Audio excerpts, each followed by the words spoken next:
दोस्तों नमस्कार। आज हम लोग आधुनिक भारत का इतिहास एवं स्वतंत्रता आंदोलन के बारे में वन लाइनर जो कि एनसीईआरटी से संबंधित है इसके बारे में पढ़ेंगे। तो इसका पहला पार्ट हमारा है यूरोपियों का आगमन। यूरोपियों का आगमन वन लाइनर के रूप में हम लोग पढ़ेंगे। चलिए स्टार्ट करते हैं। यूरोपियों में से कौन स्वतंत्रता पूर्वक भारत में व्यापारी के रूप में सबसे अंत में आए थे? कौन थे? फ्रांसीसी। भारत का बादशाह उस समय कौन था जब ब्रिटेन की ईस्ट इंडिया कंपनी की स्थापना हुई थी? अकबर। 15 अगस्त 1947 के बाद भी भारत का कौन सा भाग पुर्तगाल के अधीन बना रहा? यह है गोवा।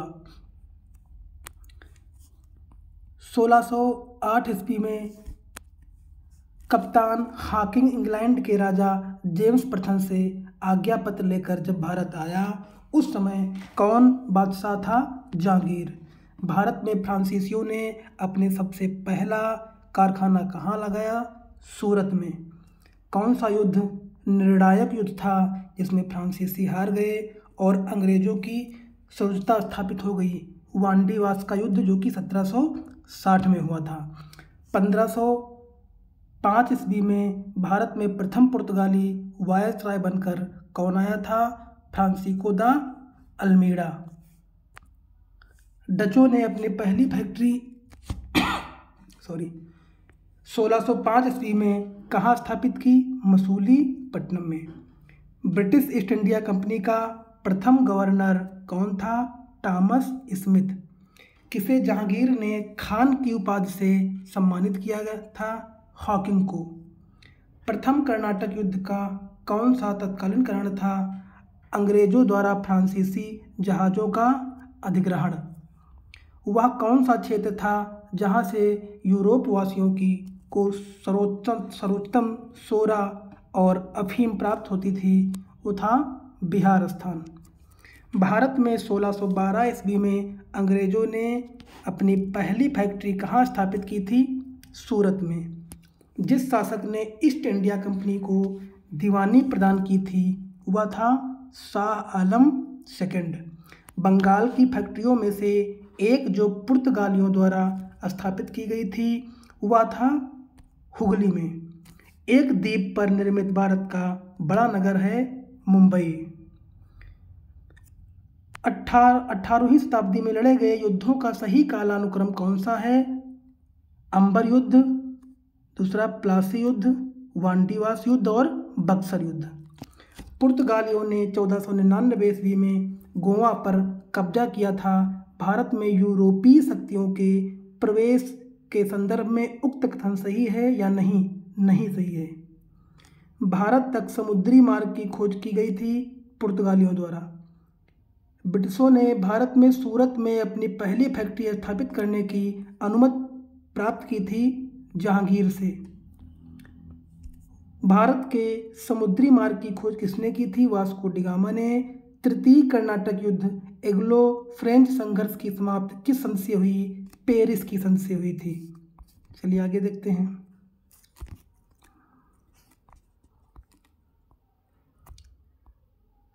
जब 17 मई 1498 ईस्वी में वास्को डी गामा कालीकट में उतरा तो किसने उसका स्वागत किया था? कालीकट कोझिकोड के राजा जमोरिन ने की थी। पुर्तगालियों ने भारत में सर्वप्रथम कहाँ फैक्ट्री स्थापित की? कालीकट में। 1717 ईस्वी में कौन से मुगल सम्राट ने अंग्रेजों की ईस्ट इंडिया कंपनी को भारत में व्यापार पर विशेषाधिकार प्रदान करने का फरमान जारी किया? वो कौन सा था? वो था फर्रुखसियर।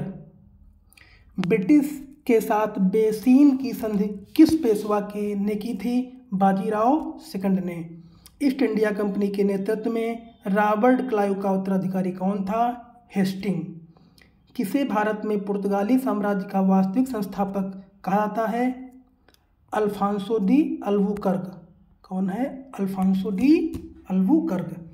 अंग्रेजों की व्यापारिक कोठी की सूरत में स्थापना किस वर्ष हुई थी? 1913 में। 1913 में सूरत में हुई थी। किस अंग्रेज पुर्तगालियों ने सौली या सॉल्वी के स्थान पर हराया था? थॉमस वेस्ट ने। वह पुर्तगाली कौन था जिसने गोवा पर अधिकार किया था? Alphonso de Albuquerque. भारत में ईस्ट इंडिया कंपनी का पहला गवर्नर जनरल कौन था? Warren hoisting. किस यूरोपीय देश ने भारत में पहले अपना व्यापार फैलाया और प्रभावित किया? पुर्तगाल। 20 मई 1498 ईस्वी में वास्को डिगामा भारत में कहाँ उतरा था? कालीकट में। दोस्तों ये क्वेश्चन सारे आए हुए हैं, बहुत ही महत्वपूर्ण हैं, इनको हम बार बार नज़र के सामने दौड़ाएंगे तो ये याद हो जाएंगे। वास्को डिगामा कहाँ का रहने वाला था? पुर्तगाल का। वह द्वितीय अंग्रेज दूत जिसने सम्राट जहांगीर के दरबार में आकर भेंट की थी वो कौन था? Sir Thomas Roe. गोवा, दमन और द्वीप का उपनिवेशीकरण मूलतः किया गया था पुर्तगालियों द्वारा। अल्बुकर्क ने गोवा को 1510 ईस्वी में किससे छीना था? बीजापुर के सुल्तान यूसुफ आदिल शाह से। अब ये कुछ कंपनीज स्थापित हुई थी, ये 4 कंपनियां हैं, बहुत ही इंपॉर्टेंट है, इसमें से प्रत्येक एग्जाम में कोई ना कोई आती रहती है, आप लोग उसको ध्यान रखना और याद कर लेना। पुर्तगाली ईस्ट इंडिया कंपनी की स्थापना कब हुई थी? 1498 में। ब्रिटिश ईस्ट इंडिया कंपनी की स्थापना कब हुई थी?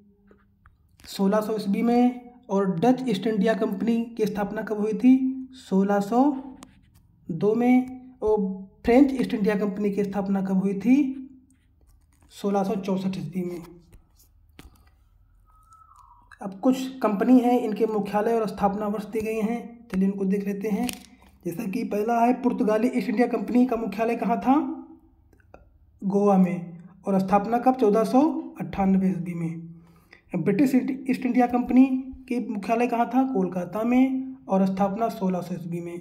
Dutch East India Company Nagapattinam में और 1602 ईस्वी में। French East India Company Pondicherry में और 1664 में। चलिए आगे देखते हैं।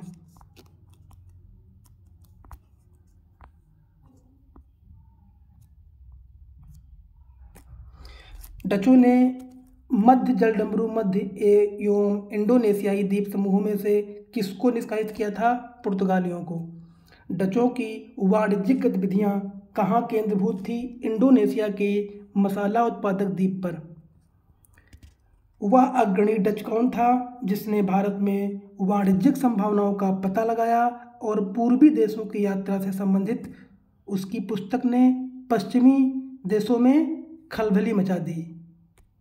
लिसांतेन। स्वतंत्र कर्नाटक राज्य की स्थापना किसने की थी? सादुल्ला खान ने। कर्नाटक राज्य की स्थापना कहाँ की गई थी? अर्काट में। किस अंग्रेज जनरल ने 22 जनवरी 1760 को वांडीवास के युद्ध में काउंट डी लैली को पराजित किया? जनरल आयर कोट। कब और किस गवर्नर जनरल ने कर्नाटक को ब्रिटिश कब्जे में ले लिया? 1801 में लॉर्ड वेलेस्ली ने। सिंध पर कब्जे के पूर्व किन 2 स्थानों पर अंग्रेजों और अमीरों के बीच लड़ाई हुई? दाबो और मियानी के बीच। सर चार्ल्स नेपियर ने सिंध में कब और किस अधिकारी का स्थान लिया? 1842 में मेजर जेम्स ओटर्म। सिंध में प्रथम ब्रिटिश गवर्नर कौन था? Sir Charles Napier. सिंध के विलय के समय गवर्नर जनरल था लॉर्ड एलन बरो। किसने स्वीकार किया कई वैलियों और वृद्ध बेतों की पराजय से उसका कुछ नहीं बिगड़ेगा? जमीन पर मैं उनके स्रोतों को तो नष्ट कर सकता हूँ, लेकिन मैं समुद्र को नहीं सुखा सकता, हैदर अली ने कहा था। तथाकथित ब्लैक होल घटना का एक तरफा विवरण हमें एक अंग्रेज ने प्राप्त होते हैं। वह अंग्रेज कौन था? हालेवेल। अंग्रेजों द्वारा 1757 में क्लाइव के नेतृत्व में कलकत्ता पर अधिकार के बाद सिराजुद्दौला ने अंग्रेजों की सभी मांगों को मानते हुए एक संधि पर हस्ताक्षर किए। यह कौन सी संधि थी? अलीनगर की संधि। प्लासी युद्ध के बाद किसने सिराजुद्दौला को पकड़कर उसकी हत्या की थी? मीरान मीर जाफर का बेटा। चलिए अगला क्वेश्चन देखते हैं। मुर्शीद कुली खान अपनी राजधानी ढाका से कहाँ ले गया? मुर्शिदाबाद। किसने कहा हमारे पूर्व तथा वर्तमान विचारों के विरुद्ध होते हुए भी पंजाब विलय की नीति जारी रखना हमारे लिए अत्यंत लाभदायक है? लॉर्ड डलहौजी ने कहा था। किसने स्वीकार किया हमें सिंध पर अधिकार करने का कोई अधिकार नहीं, फिर भी हम ऐसा करेंगे और यह अत्यंत लाभदायक उपयोगी तथा मानवीय धूर्तता होगी? सर चार्ल्स नेपियर ने कहा था।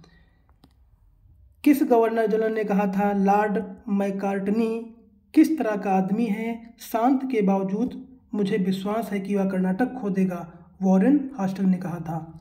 तथाकथित ब्लैक होल घटना कहाँ घटी थी? कलकत्ता में घटी थी। चलिए आगे देखते हैं।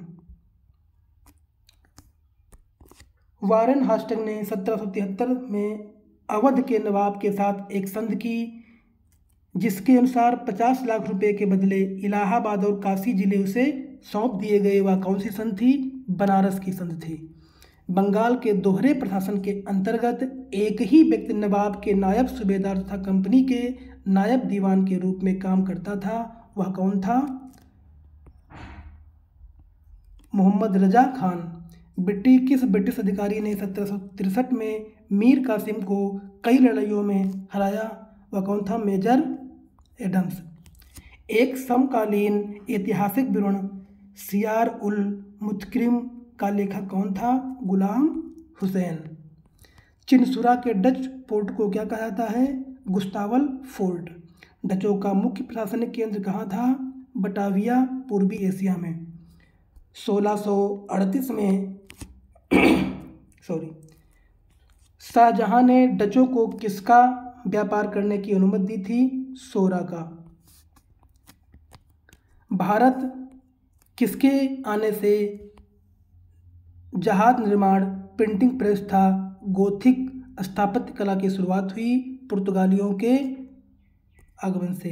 पुर्तगालियों को भारत से किसने बाहर किया? डचों ने। किस हिंदू ने गोवा अधिग्रहण में अल्बुकर्क की सहायता की थी? तिमैया ने। आलू, तंबाकू तथा मकई को भारत लाने का श्रेय किसको है? पुर्तगालियों को। पुर्तगालियों ने भारत में अपने राज्य की राजधानी किसे बनाया? गोवा को। भारत के साथ संबंध स्थापित करने वाले प्रथम यूरोपीय कौन थे? पुर्तगाली थे। पुर्तगालियों ने किस मुगल सम्राट की अनुमति से हुगली में कारखाना स्थापित किया? अकबर के। पुर्तगालियों ने किस मुगल सम्राट की अनुमति से चंदेल में कारखाना स्थापित किया? शाहजहां की। डेन कंपनी ने तमिलनाडु के ट्रंकोबार नामक स्थान पर अपना कारखाना किस वर्ष खोला? 1620 में।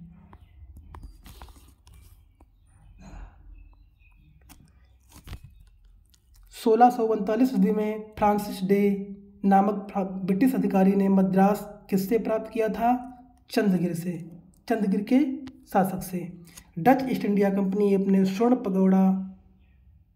पैगोडा सिक्के कहाँ डालते थे? पुलकिट में।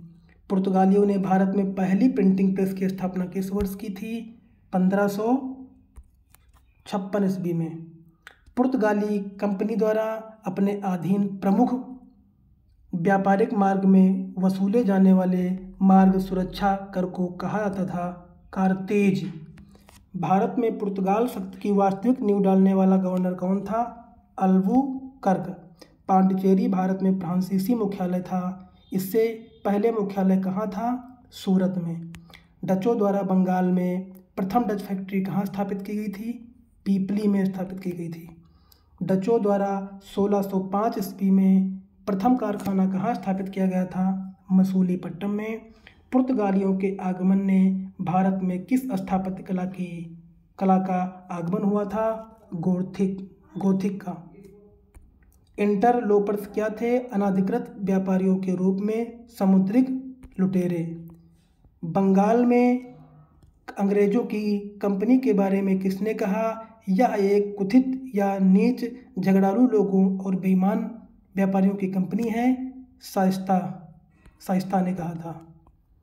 तो आज के इस पार्ट में हम लोग इतना ही रखेंगे। अगला पार्ट अगले दिन आएगा। अगर वीडियो अच्छा लगा हो तो कमेंट करिए, लाइक करिए और आगे अपने दोस्तों तक शेयर करिए ताकि आपके दोस्तों तक ये वीडियो पहुँचे और सबको इसका लाभ मिल सके। धन्यवाद।